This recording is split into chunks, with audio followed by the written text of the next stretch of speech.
सत श्री अकाल दोस्तों, मैं भुवनीश चहल एमडी मेगा इमिग्रेशन चंडीगढ़ से। दोस्तों, आज इस वीडियो में मैं आपके साथ डिस्कस करने जा रहा हूं आइल्स रिक्वायरमेंट्स फॉर कनाडा आफ्टर 12। जो इंडियन स्टूडेंट्स 12th के बाद सीनियर सेकेंडरी के बाद कनाडा में जाके अपनी हायर स्टडी करना चाहते हैं, उनके लिए इंडिया से कनाडा का स्टूडेंट वीज़ा अप्लाई करने के लिए आइल्स की मिनिमम रिक्वायरमेंट क्या है, प्राइवेट कॉलेजेस के लिए आइल्स की रिक्वायरमेंट क्या है, पब्लिक कॉलेजेस के लिए मतलब कि गवर्नमेंट कॉलेजेस के लिए आइल्स की रिक्वायरमेंट क्या है, डिप्लोमा के लिए मिनिमम आइल्स में कितना बैंड स्कोर होना चाहिए, बैचलर्स डिग्री में एडमिशन लेने के लिए इंडियन स्टूडेंट्स के आइल्स में कितने बैंड स्कोर होने चाहिए और मिनिमम कितने बैंड स्कोर पे बच्चे को वीज़ा अप्लाई करना चाहिए, मतलब कि उसका वीज़ा का जिसमें रिस्क ना हो। एंड दोस्तों, साथ में ही हम डिस्कस करेंगे कि जो कनाडा स्टूडेंट वीज़ा की डिफरेंट कैटेगरीज हैं इंडियन स्टूडेंट के लिए, मतलब कि एसडीएस कैटेगरी के लिए मिनिमम आइल्स रिक्वायरमेंट क्या है, जनरल कैटेगरी के लिए, नॉन एसडीएस कैटेगरी के लिए इंडियन स्टूडेंट्स के लिए आइल्स की रिक्वायरमेंट क्या है, एंड यूनिवर्सिटी कैटेगरी के लिए इंडियन स्टूडेंट्स के लिए आइल्स की रिक्वायरमेंट क्या है। एंड सबसे इम्पॉर्टेंट हम ये चीज़ डिस्कस करेंगे कि जो आइल्स बैंड स्कोर है उसका वीज़ा सक्सेस रेट पे कितना इफेक्ट पड़ता है। मतलब अगर हम देखें कि ओवरऑल 6 के साथ बच्चे के वीज़ा के चांसेस क्या रहते हैं, अगर बच्चे के 1 या 2 मॉड्यूल में 5.5 हैं तो उसके साथ बच्चे के वीज़ा के चांसेस क्या रहते हैं, अगर बच्चा डिप्लोमा में एडमिशन लेता है तो वीज़ा के चांसेस क्या रहते हैं, बैचलर्स के लिए वीज़ा के चांसेस क्या रहते हैं विद सेम आइल्स स्कोर। मतलब कि हम कनाडा स्टूडेंट वीज़ा की आइल्स रिक्वायरमेंट आफ्टर 12th को लेके जो +2 वाले बच्चे हैं उनके लिए इसमें वीडियो में पूरी डिटेल में बात करेंगे। एंड कनाडा की आइल्स रिक्वायरमेंट को अच्छे से समझने के लिए इस वीडियो को एंड तक जरूर देखना। दोस्तों, वीडियो को स्टार्ट करने से पहले इस तरह की वीडियोज आपके मोबाइल पे आपको मिलती रहें, उसके लिए नीचे सब्सक्राइब बटन से हमारा यूट्यूब चैनल जरूर सब्सक्राइब कर लें। साथ में बेल आइकन प्रेस करना मत भूलना, ताकि जब भी हम फ्यूचर में न्यू वीडियो अपलोड करें आपको उसका नोटिफिकेशन मिल सके। देखो दोस्तों, सबसे पहले अगर हम कनाडा स्टूडेंट वीज़ा की बात करें इंडिया से +2 वाले बच्चों के लिए, तो कनेडियन इमिग्रेशन डिपार्टमेंट मतलब कि IRCC 3 कैटेगरीज की ऑप्शन देता है इंडियन स्टूडेंट्स को। उन कैटेगरीज के सबसे पहली कैटेगरी है वो एसडीएस कैटेगरी आ जाती है, जो सेकंड है वो जनरल कैटेगरी आ जाती है जिसको कुछ लोग नॉन एसडीएस कैटेगरी भी कह देते हैं, एंड उसके साथ थर्ड कैटेगरी आ जाती है यूनिवर्सिटी कैटेगरी। एंड साथ में ही अगर हम कॉलेजेस की बात करें तो जैसे इंडिया में है वैसे ही कनाडा में वहाँ पे पब्लिक कॉलेजेस भी हैं एंड प्राइवेट कॉलेजेस भी हैं। जो पब्लिक कॉलेजेस एंड यूनिवर्सिटीज़ हैं उनको हम government funded colleges and universities भी कह सकते हैं, और बहुत सारे बच्चे उनको गवर्नमेंट कॉलेजेस भी कहते हैं।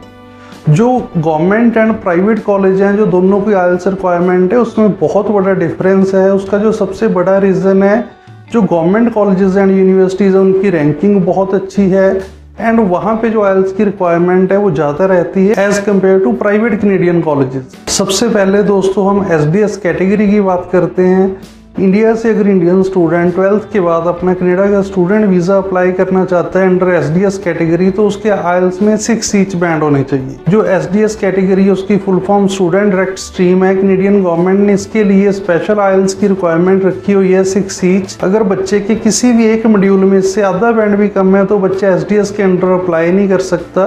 मतलब एसडीएस के लिए जो आइल्स की रिक्वायरमेंट है वो 6 ईच मिनिमम है ही है। अब इसमें बहुत सारे बच्चों को यहाँ पे ये कन्फ्यूज़न हो जाता है कि जी कनाडा में तो 6 से कम बैंड स्कोर पे वीज़ा ही अप्लाई नहीं हो सकता, कि स्टूडेंट वीज़ा ही नहीं अप्लाई हो सकता या वीज़ा लग ही नहीं सकता। बट दोस्तों, ये चीज़ सच नहीं है। जो एसडीएस है उसके लिए सिर्फ 6 ईच रिक्वायरमेंट है। जो बाकी 2 कैटेगरीज हैं, जैसे मैंने आपको पहले बताया, non SDS category, general category जिसको हम कह देते हैं, और सेकेंड इज यूनिवर्सिटी कैटेगरी। उन दोनों कैटेगरीज में बच्चा, अगर उस बच्चे की ओवरऑल 6 है तो भी बच्चा, अगर 1 या 2 मॉड्यूल में 5.5 है तो भी बच्चा अप्लाई कर सकता है।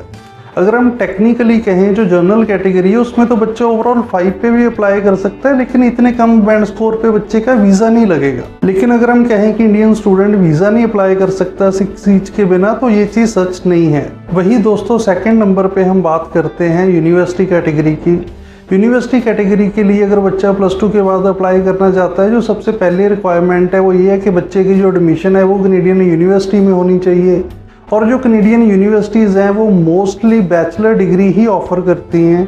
एंड जो बैचलर डिग्री की रिक्वायरमेंट है, अगर हम जर्नल देखें, वो डिप्लोमा से कहीं ना कहीं थोड़ी ज़्यादा रहती है।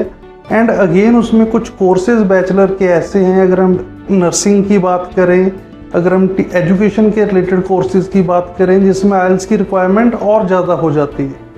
लेकिन अगर हम कहें कि वहीं पे कुछ बिजनेस के कोर्सेज ऐसे हैं जिसमें यूनिवर्सिटीज़ इंडियन स्टूडेंट की जो प्रोफाइल है वो ओवरऑल 6 नॉट लेस देन 5.5, मतलब अगर बच्चे के ओवरऑल 6 बैंड स्कोर है, बच्चे के 1 या 2 मॉड्यूल में अगर 5.5 बैंड स्कोर है, तो भी इंडियन स्टूडेंट यूनिवर्सिटी कैटेगरी के अंडर अपना वीज़ा अप्लाई कर सकते हैं और बच्चों को उसमें वीज़ा अप्रूवल आ भी जाता है। इसका दोस्तों जो एग्जांपल है वो आपको हमारे यूट्यूब फेसबुक पेज पे मिल जाएगा। हमारे ऑलरेडी इंडियन स्टूडेंट्स के overall 6 not less than 5.5 band पे यूनिवर्सिटी कैटेगरी के अंडर वीज़ास लगे हुए हैं। वही दोस्तों अगर हम जर्नल कैटेगरी की बात करें तो जर्नल कैटेगरी की कोई आइल्स की मिनिमम रिक्वायरमेंट नहीं है। मतलब जो नॉन एसडीएस कैटेगरी है, अगर हम उसमें देखें तो उसमें इमिग्रेशन की तरफ से कुछ भी ऐसा बेंचमार्क नहीं है कि आपके मिनिमम इतने बैंड होने ही चाहिए कि तभी आप वीज़ा अप्लाई कर सकते हो। इसीलिए जो जनरल कैटेगरी का सक्सेस रेट है वो सबसे कम है। अब दोस्तों हम बात करते हैं पब्लिक कैनेडियन कॉलेजेस की। जो कनाडा में गवर्नमेंट कॉलेजेस हैं मोस्टली वो डिप्लोमा ऑफर करते हैं इंडियन स्टूडेंट को 2 ईयर का, जब 1 ईयर के उनके कुछ सर्टिफिकेट प्रोग्राम्स हैं। जो पब्लिक कॉलेजेस की आइल्स की रिक्वायरमेंट है, अगर हम 80% कॉलेजेस की बात करें तो उनकी overall 6 not less than 5.5।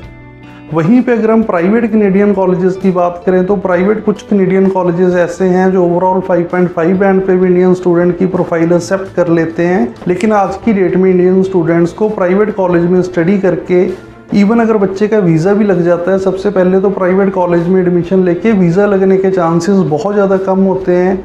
And second चीज़ है कि अगर वीज़ा लग भी जाता है तो भी वहाँ स्टडी करने का कोई फ़ायदा नहीं है, क्योंकि बच्चे को आगे जाके पोस्ट स्टडी वर्क परमिट नहीं मिलता है। अगर दोस्तों हम इसको सिंपल डिफाइन करें, जो इंडियन स्टूडेंट +2 के बाद कनाडा का स्टूडेंट वीज़ा अप्लाई करना चाहते हैं, उन्होंने अगर डिप्लोमा में एडमिशन लेनी है, इधर डिग्री में एडमिशन लेनी है, तो बच्चे के उनके overall 6 not less than 5.5 band होने चाहिए अच्छे कॉलेज यूनिवर्सिटी में एडमिशन लेने के लिए। वही अगर बच्चा एसडीएस कैटेगरी के अंडर अप्लाई करना चाहता है +2 के बाद, तो उसके 6 ईच बैंड स्कोर होना चाहिए। लेकिन अगर हम कहें कि जो एसडीएस एंड यूनिवर्सिटी कैटेगरी, जो जनरल कैटेगरी का जो वीज़ा का सक्सेस रेट का डिफरेंस है, नो डाउट वो है। बट अगर हम कहें कि जो बच्चा अगर ओवरऑल 6 के साथ नॉट लेस देन 5.5 बैंड के साथ अप्लाई कर रहा है, तो उसमें ये नहीं कि बच्चे का वीज़ा का सक्सेस रेट का बहुत बड़ा डिफरेंस आ जाएगा। अगर बच्चे की परसेंटेज अच्छी है, बच्चे का कोई गैप नहीं है, मतलब अगर बच्चे की प्रोफाइल स्ट्रांग है, बच्चे के किसी अगर एक आधे मॉड्यूल में आइल्स में 5.5 बैंड रह के बच्चे की ओवरऑल अगर 6 है, 6.5 है, तो बच्चे का वीज़ा ईजिली लग जाता है। ऐसा नहीं है कि सिर्फ एसडीएस में ही वीज़ा आता है कि नॉन एसडीएस में वीज़ा नहीं आता है। लेकिन वो स्टूडेंट्स जिनके आइल्स में ओवरऑल 5 या ओवरऑल 5.5, एंड कुछ लोग तो यहाँ तक कि कनाडा स्टूडेंट वीज़ा विदाउट आइल्स की भी एडवर्टाइजमेंट करते हैं। तो मैं उन सभी स्टूडेंट्स को कहना चाहता हूं कि अगर आपके आइल्स में ओवरऑल 6 नहीं है, अगर आपकी ओवरऑल 5.5 है, ओवरऑल 5 बैंड है, तो किसी के भी कहने पे वीज़ा अप्लाई मत करना, क्योंकि उसमें प्रोफाइल आपकी ख़राब होनी है, जो नुकसान है वो आपका है। अगर कोई आपको अपना वीज़ा लगा हुआ दिखा भी रहा है तो दोस्तों उसमें ये है कि अगर 100 बच्चे के मगर किसी एक का वीज़ा लग गया तो वो आपको दिखा देते हैं, और जो 99 बच्चों का रिफ्यूज़ हो गया वो आपको कोई नहीं बताएगा। इसके लिए बहुत सिंपल है कि आप public Canadian colleges and universities की वेबसाइट पे जाओ, वहाँ पे जाके रिक्वायरमेंट देखो। एंड अगर कोई आपको कह रहा है कि जी विदाउट आइल्स यूनिवर्सिटी में एडमिशन मिल जाएगी, तो डायरेक्ट प्रोग्राम में ये चीज़ कभी भी पॉसिबल नहीं हो सकती। वो आपको इंग्लिश लैंग्वेज का प्रोग्राम लेके दे देंगे। एंड दोस्तों कनाडा के लिए अगर हम देखें विदाउट आइल्स या आइल्स ओवरऑल 5 बैंड के साथ, ओवरऑल 5.5 बैंड के साथ, जो इंडिया से सक्सेस रेट है अगर हम कहें वो 1 या 2% है, मतलब उसमें वीज़ा लगना नेक्स्ट टू इम्पॉसिबल होता है।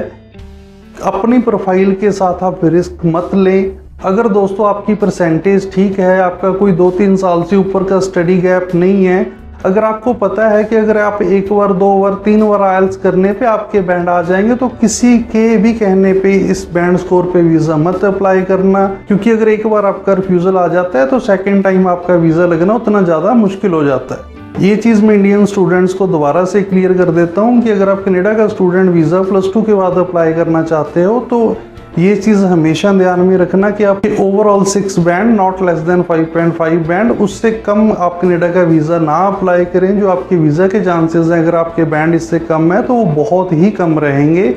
एंड इतने कम चांसेस पे आपको रिस्क लेके फ़ायदा नहीं है, आपको अपनी प्रोफाइल ख़राब करके कोई फ़ायदा नहीं है। एंड दोस्तों अगर इससे कम बैंड पे अगर आपका वीज़ा लग भी जाता है तो उसके भी आपको नुकसान है।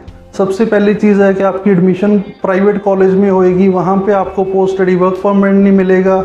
बहुत सारे बच्चों की जो एडमिशन है वो इंग्लिश लैंग्वेज के प्रोग्राम में होएगी, उसमें आपको वर्किंग राइट्स नहीं मिलेंगे। मतलब इन चीज़ों से अच्छा है कि आप इंडिया में ही 2, 4, 6 महीने लगा के अपना आइल्स बैंड स्कोर इम्प्रूव करके उसके बाद ही अपना वीज़ा अप्लाई करें। दोस्तों अगर आप या आपका कोई फ्रेंड फैमिली मेम्बर कनाडा का स्टूडेंट वीज़ा अप्लाई करना चाहता है without any advance processing charges तो आप हमें कॉल या व्हाट्सएप कर सकते हैं हमारे नंबर 9056777731 पे। आप चंडीगढ़ हमारे ऑफिस आके मुझे मिल सकते हैं, अपनी फ्री प्रोफाइल असेसमेंट करवा सकते हैं। दोस्तों हमारी कंपनी सिर्फ public Canadian college and universities के लिए ही आपकी एडमिशन के लिए अप्लाई करती है और हम आपसे वीज़ा से पहले 1 भी रुपया नहीं चार्ज करते हैं। हम आपसे अपने सर्विस चार्जेस लेते ही तब हैं अगर आपका वीज़ा आएगा। और हम आपको रिज्यूमे से लेके LOR से लेके SOP, biometric appointment, medical appointment, post visa services, airport pickup तक हम आपको हर चीज़ में हेल्प करते हैं। अगर आप अपना वीज़ा 100% ट्रांसपेरेंसी के साथ अप्लाई करना चाहते हैं तो आप अभी हमें कॉल करें हमारे नंबर 9056777731 पर। एंड दोस्तों इस तरह की वीडियोस आपको मिलती रहें उसके लिए नीचे सब्सक्राइब बटन से हमारा यूट्यूब चैनल सब्सक्राइब करना मत भूलना। एंड वीडियो को लाइक, शेयर एंड कमेंट जरूर करना। एंड आप अगर कनाडा स्टूडेंट वीज़ा के रिगार्डिंग, एडमिशन के रिगार्डिंग, रूल्स एंड रेगुलेशन के रिगार्डिंग अपनी नॉलेज को अप टू डेट रखना चाहते हो तो आप हमें social media Facebook, Instagram, Twitter पे भी फॉलो कर सकते हैं जहां हम time to time visa information, rules and regulation के रिलेटेड कंटेंट अपलोड करते रहते हैं। दोस्तों इस वीडियो को एंड तक देखने के लिए आप सभी का बहुत बहुत धन्यवाद। Thank you very much.